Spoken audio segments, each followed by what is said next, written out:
ゆっくり解説。1997年のテレビ番組ベスト10、懐かしの名作を振り返る。こんにちは。皆さん、今日は1997年に放送された、懐かしのテレビ番組をランキング形式で振り返っていくわよ。あの時代にどんな名作番組が生まれたのか、楽しみだね。1997年か俺たちも子供だったから、当時放送されてた番組は思い出深いな。あの頃はテレビがまだ家族で集まって見るものだったし、みんなの会話に番組が一役買ってた時代だぜ。確かに、テレビの前にみんなが集まって、家族や友達と一緒に楽しんだ記憶があるわ。そんな1997年に放送された番組、今振り返ると、本当に懐かしい名作ばかり。その通りだぜ。1997年は、今でも語り継がれるような番組がたくさんスタートした年だし、それぞれの番組が視聴者に与えた影響も大きいんだよな。今日はその中から、1997年に放送されて、今でも話題に上がる名作番組を10個紹介していくから、みんなも一緒に懐かしい気持ちになってね。それじゃ、早速ベスト10を発表するぜ。楽しみにしててくれよな。第10位、花丸マーケット。1997年9月から2014年3月。花丸マーケットって1996年9月じゃなかった？視聴者の方から間違ってるって指摘されたので、ここで訂正しておくぜ。花丸マーケットは、岡江久美子さんと薬丸博秀さんが司会を務めて、主に健康情報や生活に役立つ情報を紹介する番組だったんだ。私は毎朝、あの番組を見てたわ。特にゲストを招いてのトークや、生活に役立つレシピがとても魅力的だったよね。花丸カフェっていうコーナーがあっただろ？あれは、ゲストが自分のおすすめレシピを紹介するコーナーで、家でも真似したくなるようなレシピばかりだったんだ。そうだった。あれでよく料理に挑戦したなぁ。岡江久美子さんと薬丸博秀さんの掛け合いも、見る人にとってとても親しみやすかったわ。まさにその通りだぜ。岡江さんの優しい雰囲気と、薬丸さんのしっかりとしたトークが相性抜群で、視聴者に安心感を与えていたんだ。花丸マーケットは、単なる情報番組じゃなくて、家族みんなが楽しめる内容だったのよね。毎日の生活が豊かになった気がしてたわ。視聴者との距離が近い番組だったし、だからこそ長寿番組になったんだろうな。毎日のように放送されていたから、どこか生活の一部みたいな存在だったぜ。花丸マーケットは、家事や生活に役立つ情報をたくさん提供してくれて、まさにお母さんやお父さんにぴったりの番組だったわよね。その通り、生活全般に役立つ情報や、心温まる内容が多かったから、見ているだけで元気が出る番組だったんだな。第9位、トンネルズの皆さんのおかげでした。1997年6月から2018年3月。第9位は、長寿番組、トンネルズの皆さんのおかげでした。1997年から2018年まで放送されていた、爆笑必至のバラエティ番組よ。この番組もすごかったな。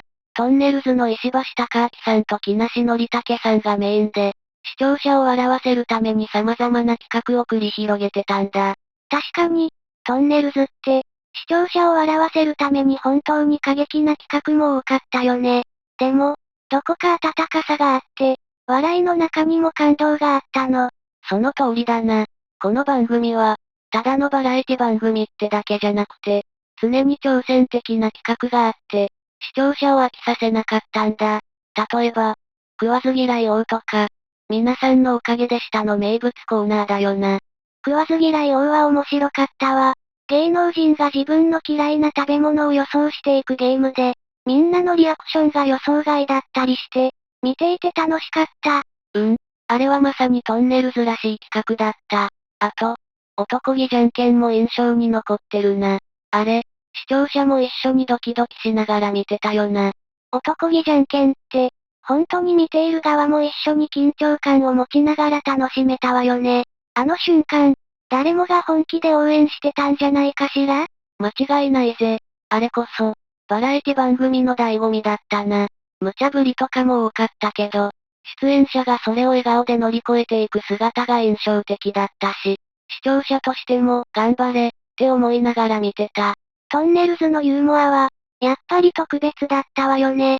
普通の番組では見られないような、過激だけど愛のある笑いがたくさんあった。その通りだぜ。視聴者にとって、この番組は毎週笑いを提供してくれる存在だったし、だからこそ18年も続いたんだろうな。第8位、たけしの誰でもピカソ、1997年4月から2003年4月。第8位は、ビートたけしさんが司会を務めた、たけしの誰でもピカソよ。1997年から2003年まで放送されていたこの番組。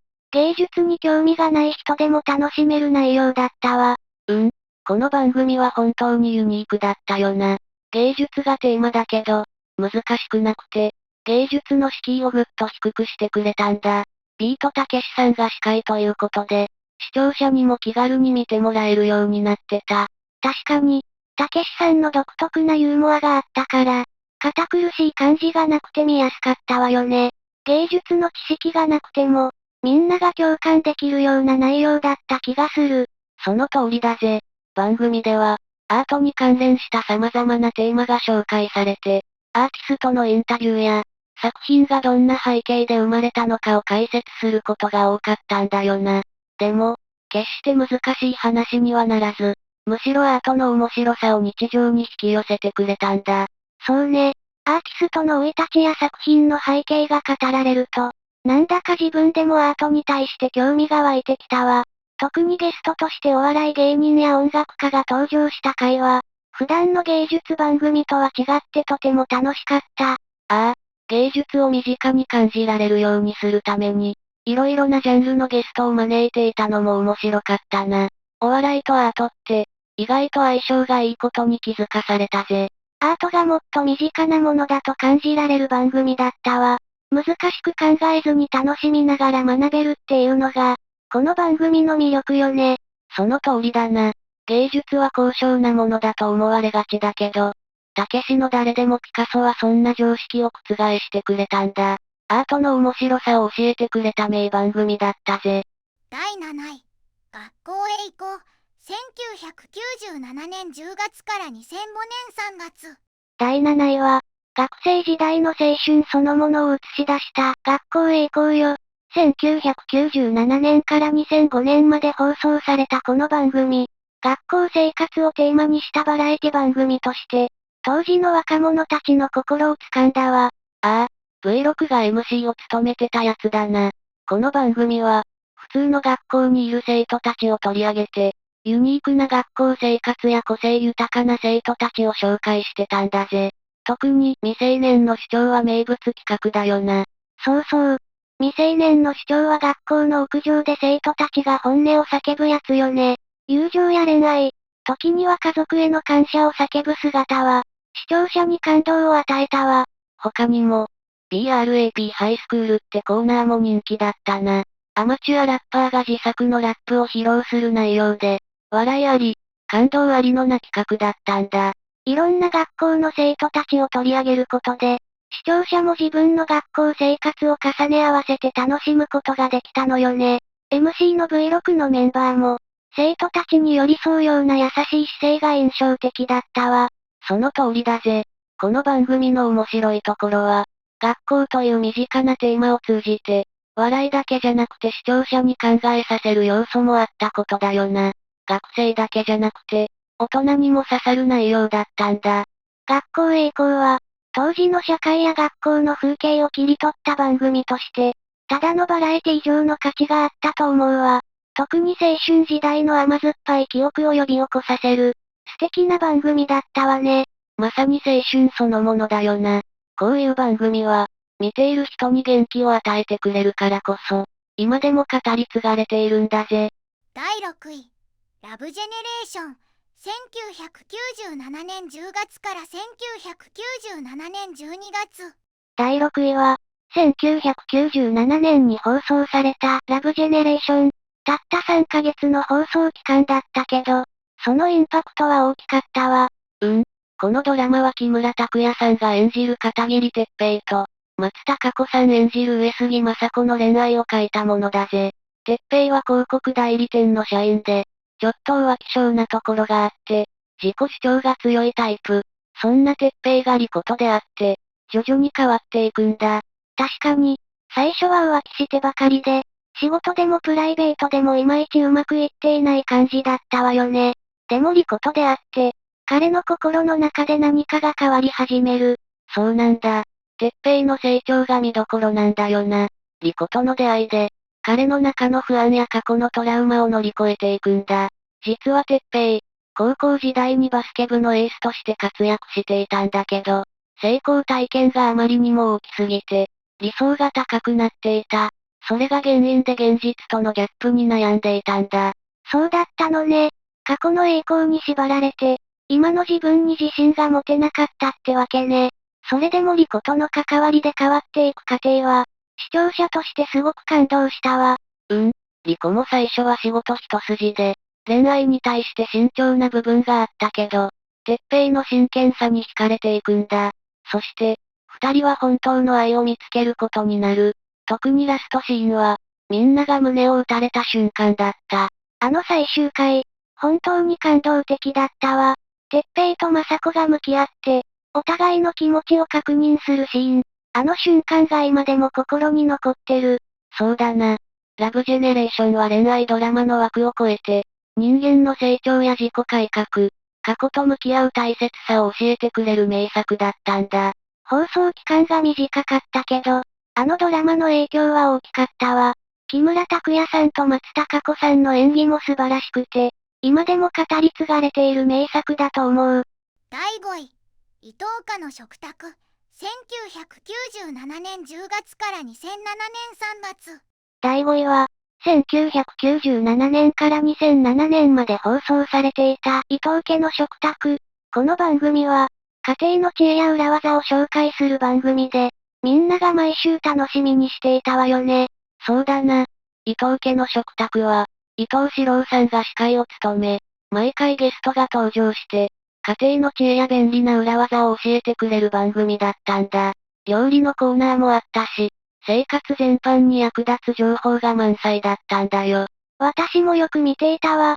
特に覚えているのは、食材の保存方法とか、掃除の裏技が紹介されていたこと。ああいう小さな工夫が生活に役立つってすごく実感したの。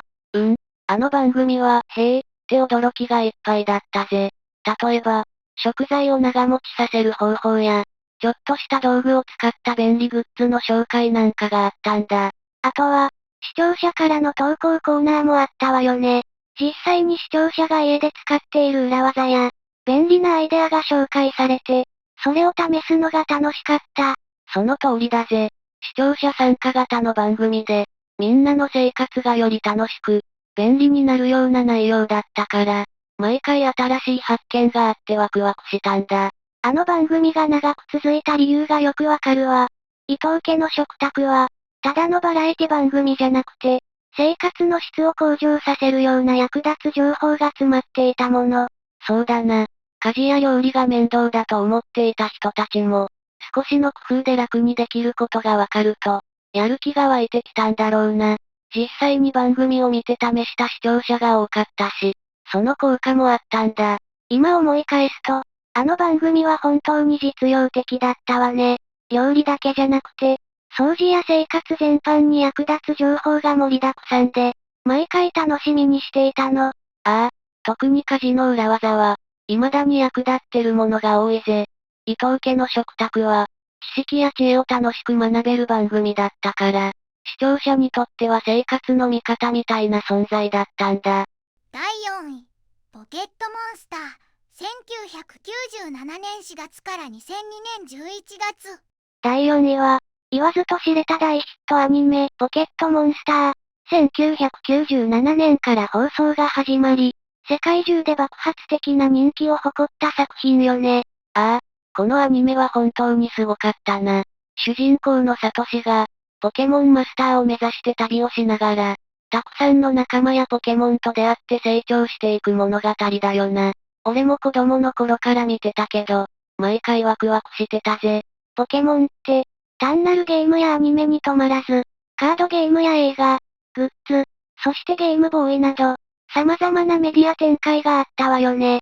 あの頃は、ポケモンを持っていないと話題についていけなかった気がするわ。まさに社会現象だったな。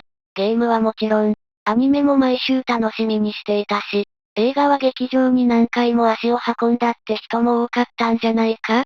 ミュウツーの逆襲なんかは、みんなで映画を見た後、ポケモンカードを交換したりしたんだよな。ポケモンが社会的なムーブメントを起こすほどの人気を集めて、子供たちだけでなく、大人たちにも影響を与えたわよね。サトシとピカチュウの絆が、視聴者の心に強く残ったもの。サトシとピカチュウの関係って、ただのバディじゃなくて、もう家族みたいなものだったな。お互いに信頼し合って、時には危険を冒してでも助け合っていたシーンは、見ていて胸が熱くなったぜ。ピカチュウの可愛さと、サトシの成長、そしてポケモンバトルのエキサイティングな展開が見事に組み合わさって、子供から大人まで楽しめるアニメになっていたわね。その通りだな。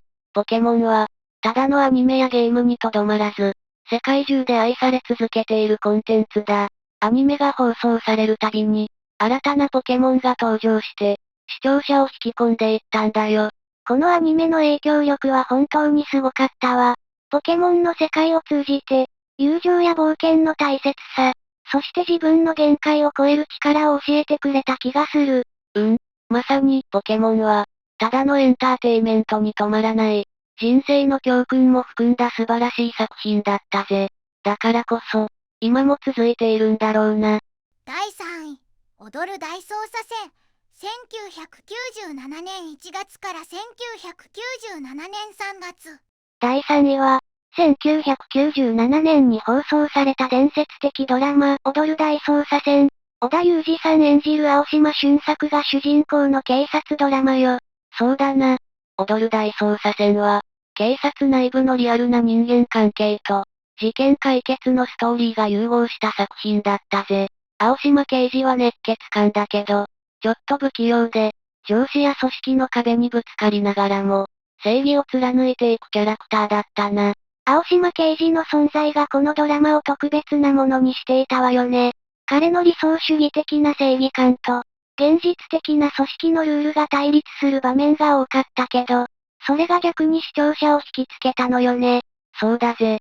彼の上司である室井管理官、そして、現場を支える恩田警部補や和久さんといったキャラクターたちも、それぞれに強い個性を持っていたから、チーム全体のドラマも見応えがあった。特に室井さんとのやりとりは印象的だったわ。お互いに分かり合えない部分がありながらも、最終的には同じ目的に向かって協力する姿が熱かったわよね。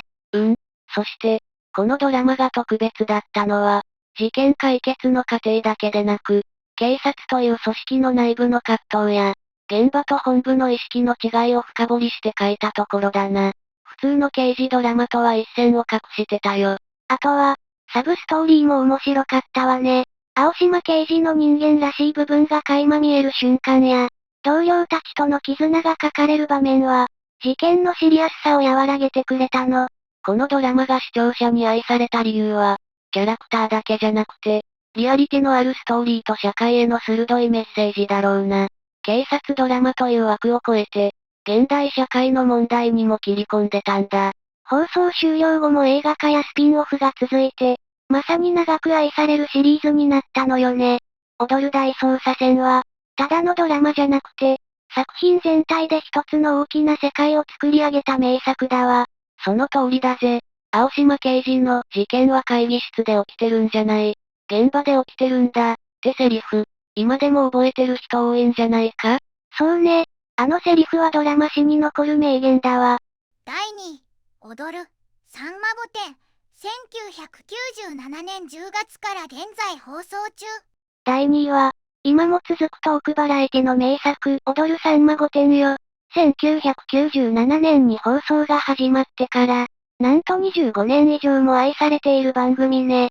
そうだな。司会は明石家さんまさんで、毎回ゲストたちと繰り広げる軽妙なトークが魅力だぜ。この番組の特徴は、なんといっても芸能人ゲストだけが出演するスタイルだよな。一般人が出ない分、プロのトーク技術が冴え渡るんだ。確かに、さんまさんのテンポの良い司会ぶりと、ゲストたちの個性的な発言が絶妙に絡み合うのが楽しいのよね。特に一言体験談のコーナーが面白いぜ。ゲストがテーマに沿ったエピソードを披露するんだけど、さんまさんのツッコミや切り返しが絶妙なんだ。見てる側としては、毎回笑いが止まらない展開になるよな。あとは、今週の踊るヒットショーも印象的ね。その週のトークで一番面白かった人や発言にヒット賞が贈られるから、ゲストも張り切って参加している感じがするわ。そうだな。この番組がすごいのは、長寿番組でありながらマンネリにならないところだ。毎回テーマが変わるし、ゲストも多様だから、視聴者を飽きさせない工夫が満載だよ。それに、さんまさんのキャラクターが本当に大きいわよね。笑いだけじゃなく、時にはゲストの心に寄り添うコメントもあって、幅広い層の視聴者に支持されているのがわかるわ。その通りだぜ。この番組が続いているのは、さんまさんの存在と制作陣の努力の賜物だよな。トークバラエティとしての完成度の高さは間違いなくトップクラスだ。これからも続いていくであろう、踊るさんま御殿。次はどんなゲストが登場して、どんなトークが展開されるのか楽しみね。